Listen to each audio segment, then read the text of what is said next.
Hello friends, આજે આપણે acute એપેન્ડિસાઇટિસ વિશે ચર્ચા કરીશું. મારું નામ doctor Kishan Katua, laparoscopic and general surgeon, Nitya surgical hospital, Adipur. Acute appendicitis એટલે કે એપેન્ડિક્સનો સોજો. એપેન્ડિક્સ એ આપણા પેટમાં મોટા આંતરડામાં આવેલું એક અંગ છે, જેમાં infection, bacterial infection, viral infection, lymphatic obstruction કે સંડાસ તેમાં ભરાઈ જાય, જેના લીધે સોજો થાય છે.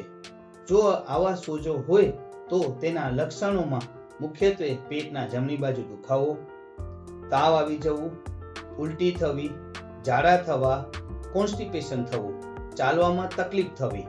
જો આવા લક્ષણો દેખાતા હોય તો ડોક્ટરી સલાહ અનુસાર સોનોગ્રાફી કે સીટી સ્કેન મદદથી રોગનું નિદાન કરી શકાય છે.